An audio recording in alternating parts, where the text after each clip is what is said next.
up everyone? Welcome back to my channel, the best place for new coaches, content creators, and entrepreneurs. Now, in today's video, we have something to celebrate because over the last week, I noticed that my Instagram account hit 100,000 followers. Now, right now, as I film the video, we are at 101, which is pretty insane to me. And so I wanted to create this video to kind of walk you through my journey of going from 0 followers to 100,000 followers. And specifically through each stage, I kind of want to explain what strategies I implemented that I feel contributed to this growth. And so it is going to be in chronological order. So you definitely want to stay until the very end of the video because the tips and the strategies and the things that I did are just going to get more and more relevant as the video goes on. Now, as always, before we begin, something that we do is we shout out our community. So let's dive right into those shout outs first.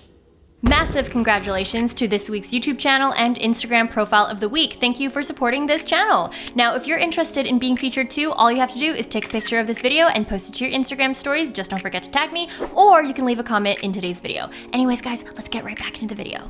All right, welcome back. Now, the very first thing that I did that I felt really moved the needle for my trajectory on Instagram and on social media is really finding a niche that I enjoyed and that I could be consistent in. And I have a backstory to this. So for those of you who are new to my channel or who don't know my story really well, is before me doing what I do now, which is teaching people how to use social media, teaching people how to jumpstart their coaching businesses and all of that, I took a stab at becoming a beauty influencer because I thought that's what I wanted. At the time, I was working at my 9-to-5, I was miserable, and I thought that my way out was to become a beauty influencer. And I saw how much money these influencers were making. I saw the lifestyle that they had and all the free product that was sent to them. And I thought to myself, I want that, because I was in a place in my corporate job where I just didn't want to be there. And I thought that doing the makeup route would be my way out because I thought that's what I wanted. And the truth is, for a lot of people, you don't really know what you like until you do it. And so if you actually look at the archived photos and videos within my Instagram profile, you'll see that I did take a stab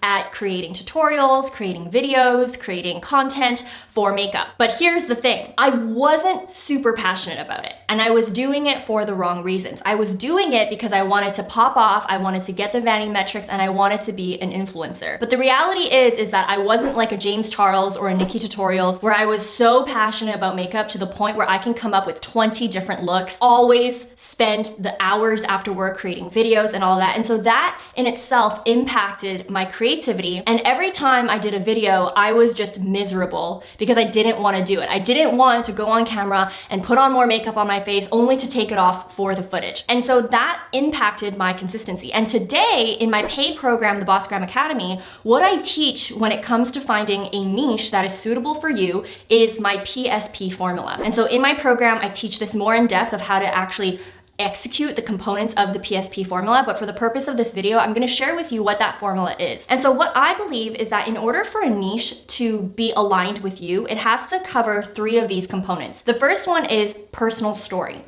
Okay, and this was the piece that I was missing when I was doing makeup. I didn't have a strong enough personal connection to makeup. And so what that means is when you have a niche, make sure that you actually have a story behind it. Make sure that you actually have a personal connection behind it. For instance, when I first started this channel, it was all about helping millennials quit the 9-to-5. And my personal story was the fact that I went through working 2 years in corporate, absolutely hating it, and finally taking the leap and realizing that there's so much more to life than climbing the corporate ladder. I have a very strong personal story behind it. The next component within the PSP formula that I teach in BOSSGRAM Academy is searchable. Is this something that is heavily searched on the internet that people are actually looking for? And in the makeup case, yeah, it was super searchable. At the time, in the year of 2017, makeup was all the rage. It still is, but it was really, really taking off around 2016 and 2017. And so for the makeup section, yeah, it was searchable. And then lastly is it profitable, right? So the niche that you're thinking of doing, can you actually make money? Are there other people making money with it? And for me, it was so clear that in the makeup category, a lot of people were profiting, specifically influencers. Jaclyn Hill was coming out with her palette, Nikki Tutorials was coming out with her palette, Jeffree Star, like so many people were coming out with palettes. And so for me, when I did makeup, it was searchable, it was profitable, but my personal story and my personal connection to it just wasn't strong enough. And so that's why that didn't work out for me, and I wasn't able to be successful at it. I wasn't consistent, and I just didn't have the drive to always pump out content for makeup. Whereas what I'm doing now, and also what I did before after makeup, which is more catered towards helping people quit the 9-to-5, and also what I do now, which is about helping you guys succeed on social media, monetize that, and become your own boss, I have all of those 3 areas covered. Personal story, check. At the time, I had just quit my 9-to-5 and I was super passionate about helping other people do the same. I had a very strong interest in social media. Yes, so I did have a personal connection there. Is it searchable? Yes. You obviously found me either through Instagram, podcast, or YouTube. That's why you're watching me here, is because I have topics that you're looking for. And is it profitable? Yes, there are a lot of content creators who have been able to coach other people, start their own coaching businesses, which is what I have, and then move on to start digital courses that have been super profitable in this space. And so for me, now that I can look back at what I was doing, the reason why I was able to at least get it started and be successful at it is because I had a very strong why behind what I was doing. Whereas when I was trying to do makeup, yes, it was something that I thought I wanted to do and I saw other people do it, but I didn't have a strong enough why. And within the PSP formula that I teach in my own program, I didn't check the box of personal story or personal connection. And so this is a big mistake or a big oversight that I see a lot of people doing with their Instagram accounts, is they think that they want something and then they start following other people. They start copy and pasting what other people are doing because they think that's what's going to be successful, which it is, it can be, but they don't have a strong enough why or a strong enough passion behind it. And so that's why you're not consistent on Instagram. That's why it's really hard for you to come up with content, because you yourself, you're not passionate about what you're doing. You don't have a personal connection to it. For me, I can confidently say, yes, there are times where I'm like, oh my gosh, I don't know what to post today on Instagram. But when I started, I was booming with different caption ideas, booming with different content ideas, because I was so interested in what I was doing. It was never a chore for me, versus with makeup, it always felt like a chore. All right, now before I dive into the second shift that I had to make in order for me to grow from 0 to 100,000 followers on Instagram, is I really want to make sure that you guys know that I'm running some live trainings happening on July 24th, 26th, and 28th. These are live, and in these trainings, I'm going to cover the steps that you need to take in order to launch a successful coaching business and get clients using Instagram the same way that I have. We're also going to cover topics like how to create content that's actually going to help you generate leads, niching down, very similar to what I was talking about earlier on in this video, and also how to create some compelling offers that's actually going to make someone want to buy from you. So make sure you click the link in the description box or in the comment section below so you don't miss out, because these are live trainings happening on July 24th, 26th, and 28th of 2020. So you definitely don't want to miss out. Anyways, with that out of the way, I want to move on to the second strategy, and that is making sure that I had a value-based approach to my content. Now, what I mean by this is basically when I'm creating content, I really try to make sure that it is going to be valuable for other people. Now, obviously this is subjective because everyone's perception of value is super different. But if I could give you an example, when I first started creating content on Instagram, it was very I focused. And I'll give you an example of a caption right here. You can tell that within this caption, it's really all about me. And I was treating my Instagram as if it was my own personal diary. And these posts, you know, they did well with my friends and family, but it didn't necessarily attract new people into my audience pool. And the reason why is because I wasn't giving any value away. I wasn't teaching anyone anything. I wasn't inspiring anyone with anything. I was simply just treating it like my own personal blog and not necessarily caring about what other people wanted to see or hear from me. And then eventually I shifted my approach when it came to caption writing to really think about how I could provide value to other people. And this really started with me actually writing down all the different questions that I believe that my audience is asking. And obviously I've talked about this in various videos before. If you don't know what other people are asking, you can poll them and ask them in your Instagram stories. You could join Facebook groups and see what other people are asking in those Facebook groups and create content around that. Because a big pitfall that a lot of content creators do is they treat their Instagram or they treat their social media platform like their personal diary. And this is exactly what I did when I first started out. Whereas when I started posting stuff like this, that really spoke to the objections or the questions that I know my audience is asking. In this case, you can see that the hook of this caption is already addressing a huge question that I know my audience is always asking, is whether or not they should lower their prices. That's when I started to really see a pop off in engagement, in DMs, in people being a lot more interested in what I had to say, because for once I wasn't shifting the conversation to be all about me, but instead I was having a much more value-based approach. And from then I graduated to kind of what I'm doing now, which is even more value-based. And you can see from this carousel, I'm literally giving my audience tips and strategies on how they could improve their social media game or improve their business in one way or the other. Everything that I post, or most things that I post, are ultra value-based on my Instagram. And that allows people to have a reason why to follow you. The next thing that I changed within my Instagram strategy that I felt helped me in order to get more traffic is really not posting so many photos of me, and instead shifting my strategy to post things that are a little bit more shareable. Now, I will say that when I post photos of myself, I do get more likes and more comments, because when someone sees a photo of me, they don't really need to read the caption. Sometimes they'll just like it. And I find that when I post a photo of myself, I get a lot more engagement from my own family and friends on my Instagram account. However, when I was doing this approach, I was averaging about 8,000 to 10,000 profile visits a week, which is a decent amount, obviously. But the moment that I switched to a format like this, that is a little bit more shareable, now I see 25,000 profile visits a week, which means 100,000 profile visits a month. And the reason why is because when you see a photo of yourself, sure, it's cute, it's pretty, it's whatever, and people are liking it and commenting on it maybe, but it's not super valuable. It's not valuable enough for people to want to reshare that to their stories. Versus a post like this, people are more than happy to share it to their Instagram stories, which then their audience can see it, and then you'll get more traffic. Not to mention, it also allows you to have more variety on your feed as well. So what I noticed with my previous strategy is when you visit my account, it's literally not only a personal diary on every single caption, but it's also basically all photos of me. And it got to a point where even for me, I was uncomfortable looking at my own profile. I was like, oh my gosh, I look like a narcissist. Like every single photo is literally a photo of me. And so the moment that I changed my approach to do more shareable content, more graphics focused, not only did I see more profile visits coming into my profile, which contributed to my Instagram growth, but also it gave my feed a little bit more variety. And so when you're looking at that account, and let's say you're a fresh follower of mine, you don't know me at all, when you see an account that actually visibly shows value, you're like, whoa, I want to follow this account. It's very similar to meme pages. When you look at meme pages, if you just saw photos of,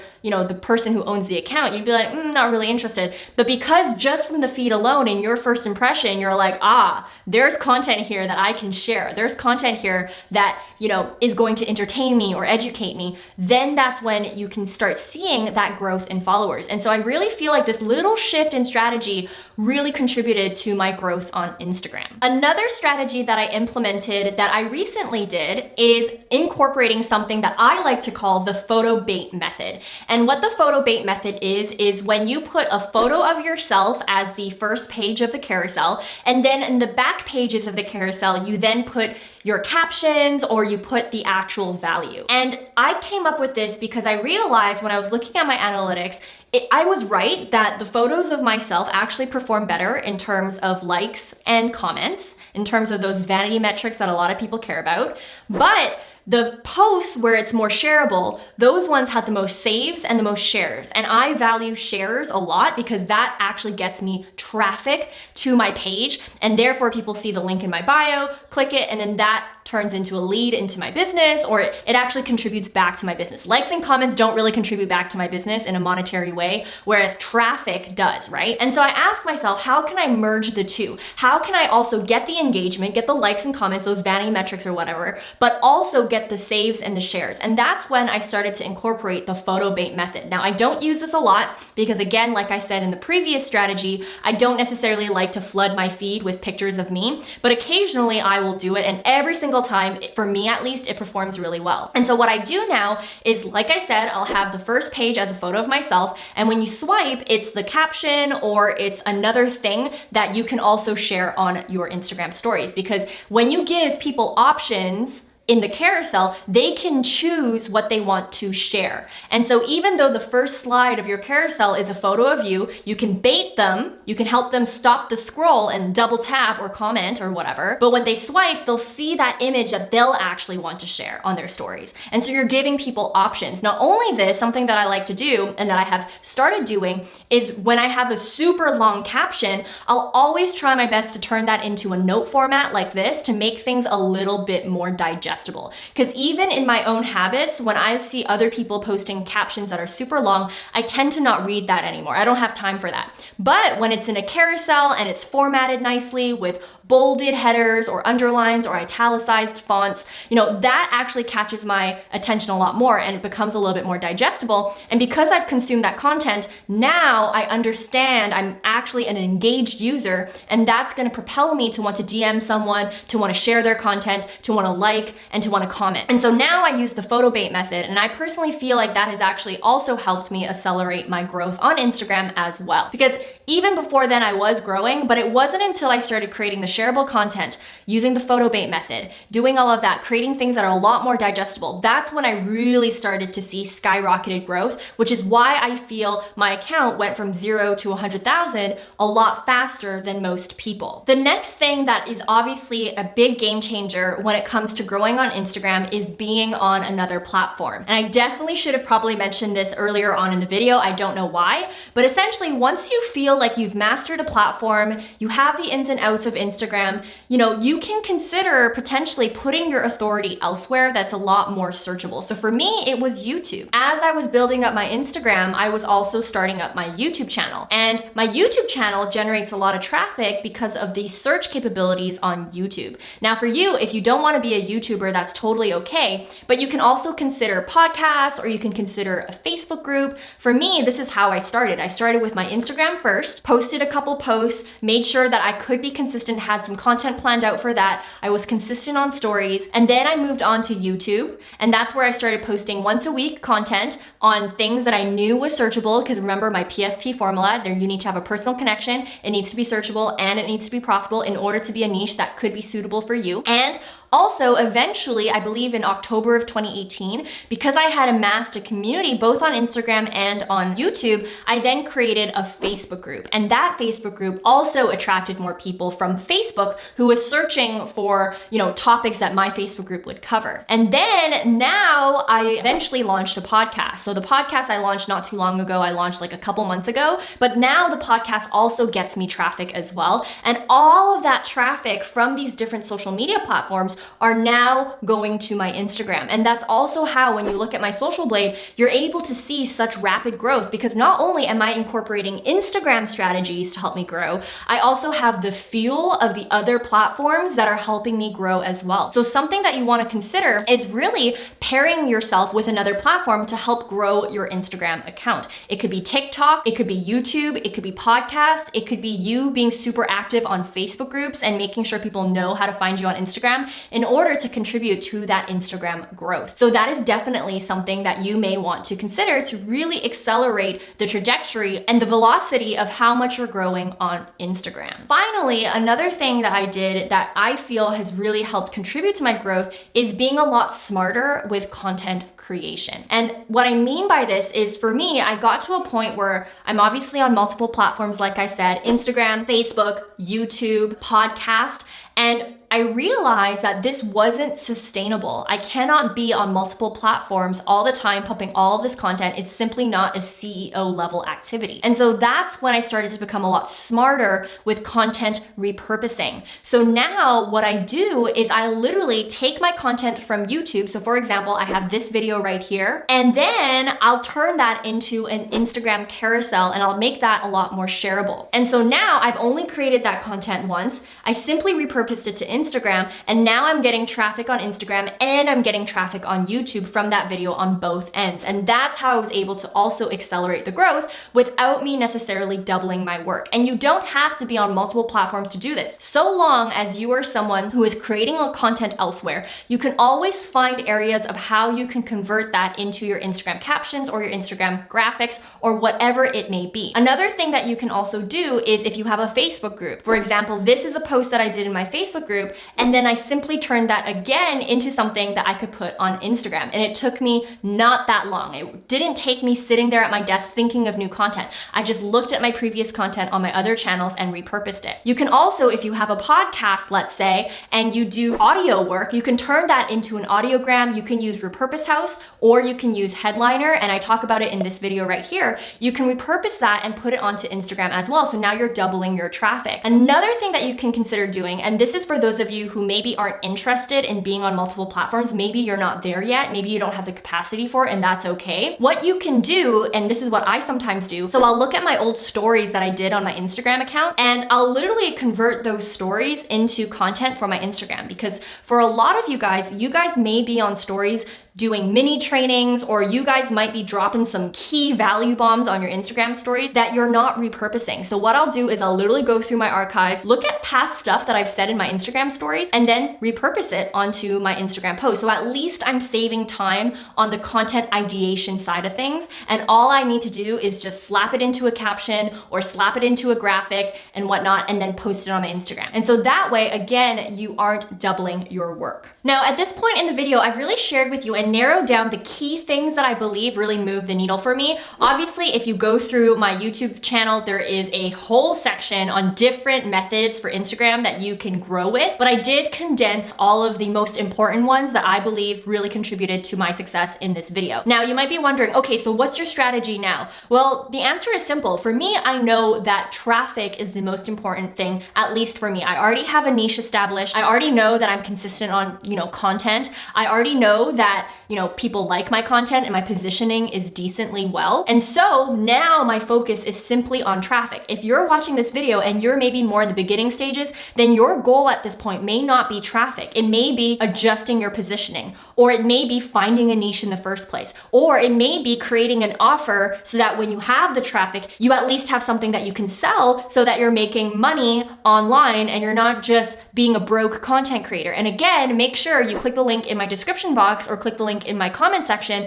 to sign up for my free training happening July 24th, 26th, 28th. That's happening live, where I cover all of these things. But depending on where you're at in your business, you might have different goals. And so for me, my goal is getting more traffic. And so that's why if you follow me on different platforms, you'll see that I'm also venturing into Pinterest and I'm also venturing into LinkedIn in order to accelerate that growth. Not only this, in my stage of business, we're also running ads, whether that is on Instagram and also on Facebook. And so depending on where you're at in your business, you might want to consider running Facebook or Instagram ads as well. The only thing that I'd recommend is just making sure that you have a validated product and that you have a validated niche and offer. Otherwise, all that money that you're spending to ads are just gonna go to waste. So again, if you wanna learn all about that, make sure you click the link in my description box and in my comment section below, because my free training that's happening live is going to cover a lot of these things. So that being said, where I'm at right now is simply continuing to do what I'm doing.